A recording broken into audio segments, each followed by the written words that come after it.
નમસ્કાર મિત્રો, વાર્તાનો સમય ચેનલમાં આપનું હાર્દિક સ્વાગત છે અને હું છું ઉમિયાશંકર તેરૈયા. ફરી એક વખત આજે એક નવી વાત લઈને આવ્યો છું. વાતનું નામ છે વાત વિશ્વાસની. તો ચાલો વાર્તા શરૂ કરીએ. હવે વાત વિશ્વાસની શરૂ કરવા જઈએ ને એ પહેલાં હું તમને પૂછું કે તમે ને હું ઘણી વખત રોડ ઉપર ક્યાંક ને ક્યાંક સિટીમાં નીકળ્યા હોય એટલે તમને એક અવાજ સંભળાતો હોય છે. આ પ્રકારનો અવાજ સંભળાતો હે ને, એટલે જ ગમે ત્યાં વાગતું હોય ને એટલે તમે શું કરો, ત્યાં ઊભા રહી જાઓ, આજુબાજુમાં જોવો છો એટલે કેવું દ્રશ્ય જોવા મળ્યું છે તમે ખ્યાલ આવી ગયો છે તમને કે બે વાહડા આ બાજુ ઊભા રાખેલા હોય છે, બે વાહડા પેલી બાજુ, અને વચ્ચે એક નાડું બાંધેલું હોય છે જેને દોરી કહીએ આપણી ભાષામાં, પણ જાડી દોરી હોય છે. બરોબર, દોરી બાંધેલી હોય છે. કોઈ વેપારીની દુકાન આગળ આ પ્રકારે કરેલું હોય છે. હવે એક બાઈ બેઠી બેઠી આ ઢોલકી વગાડતી હોય છે. બરોબર, અને એ દોરી ઉપર એક છોકરો અથવા છોકરી હાલતી હોય છે. જો છોકરો દોરી ઉપર હોય તો છોકરી થાળી લઈ અને આજુબાજુમાં દુકાનો અને આજુબાજુમાં બધી માગતા હોય છે. બરોબર, એ તમે જોવો ને એટલે તમને આમ થઈ જાય કે પડ્યો કે પડી, પડ્યો કે પડી, ક્યારે પડે.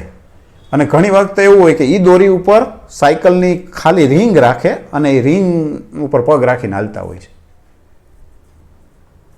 આવો જોખમી સ્ટન્ટ કરતા હોય છે. ખરેખર તો એ સ્ટન્ટ નથી હોતો, એ પેટની મજબૂરી હોય છે અથવા તો માગવાની કંઈક સિસ્ટમ હોય છે, જે હોય છે. કોઈ શોખથી આવું ના કરે.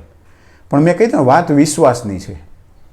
જ્યારે એ બાળકને એમ કહેવામાં આવે કે એ ચડી જા દોરીએ, ત્યારે એ 1 મિનિટ પાછું વળીને નથી જોતું કે હું પડીશ તો શું થાય, એવું નથી કહેતું.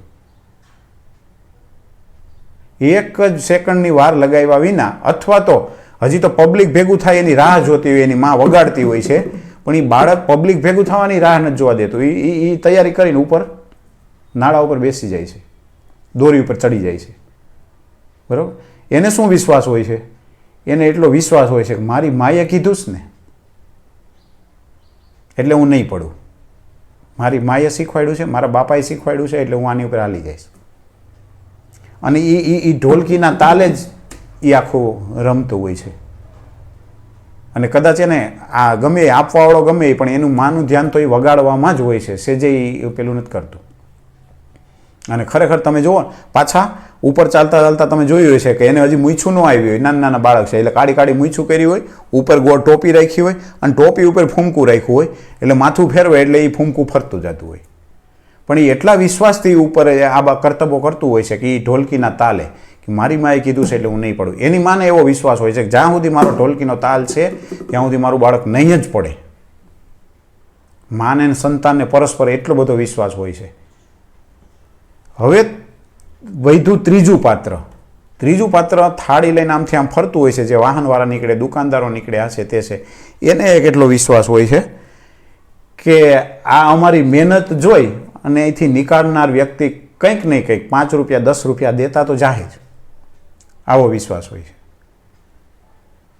પણ પેલા બે વિશ્વાસ નથી તૂટતા. કયો કે માનો વિશ્વાસ નથી તૂટતો કે ભાઈ મારા જ્યાં સુધી વાગે છે મારી ઢોલકી ત્યાં સુધી મારું બાળક નહીં પડે, એ માને વિશ્વાસ હોય છે, એ વિશ્વાસ નથી તૂટવા દેતી. બીજો વિશ્વાસ બાળકને હોય છે કે મારી માએ કીધું છે એટલે હું આ દોરી ઉપરથી નહીં પડું, એ નથી પડતું. હવે ત્રીજું જે આ થાળી લઈને નીકળે છે કે ભાઈ મને વિશ્વાસ હોય છે કે ભાઈ મને આ કંઈક દેહે, એ વિશ્વાસમાં ક્યારેક એ ખરું નથી ઉતરતું. એ નથી ઉતરતું એને કારણ એ જવાબદારી એ નથી, એને જવાબદાર તમે ને હું બધાય છીએ. એને જવાબદાર તમે ને હું છીએ. આપણે ઘણી વાર કહેતા હોય કે માગવા, ખરેખર તમે જુઓ એ માગે છે એ વાત સાચી છે, પણ એના જીવના જોખમે માગે છે. એ માગે છે એ વાત સાચી છે, એની મજબૂરી એ છે, પણ એના જીવના જોખમે માગે છે. એટલે ત્યારે આપણે નીકળીએ ને તો આમ 25-50-100 રૂપિયા તમારા આમ મોજ શોખમાં તમે આમ આપણી એ સાહેબી બતાવવા માટે ગમે ત્યાં આપણે ડાયરો હોય કાં તો અહીંયા 200 વાળી 500 વાળી શરૂ કરી દેતા હોય. પણ આવી રીતે ક્યાંક કોઈક 10 રૂપિયા માગતું હોય ને ત્યારે થોડીક વાર બ્રેક મારીએ, વાહનને ઊભા રહીએ, સરસ મજાનું કરતબ જોઈ લઈએ અને પછી લીવર દઈને નીકળી જઈએ. પેલા ત્રીજું પાત્ર જે છે ને એનો વિશ્વાસ તોડી નાખીએ છીએ. એટલે આ વાત ઉપરથી એવું કહું છું કે એ માગતું હોય છે, એની મજબૂરી એ છે. ઘણા એવું કહેતા હોય છે કે ભિખારીઓને ભીખ દેવાથી કંઈક બીજું થાય છે. એક ખબર નથી જે થતું હોય, પણ એ માગતું હોય છે, એની મજબૂરી એ છે, અથવા તો એના પેટ હાટુથી માગતું હોય છે. કાંઈ નહીં તો કાંઈ નહીં, પણ એની મહેનત જોઈ અને 5-10 રૂપિયા દેતા જાજો. જો કે દેતા જઈશો, તમારી ઉપર કોઈ શંકા નથી, પણ કહેવાનો મતલબ કે આ બાળકોનો વિશ્વાસ ન તૂટે. આશા રાખું છું કે મારી વાત તમને ગમી હશે. ફરી એક વખત નવી વાત લઈને આવીએ. ત્યાં સુધી અસ્તુ. જય હિન્દ.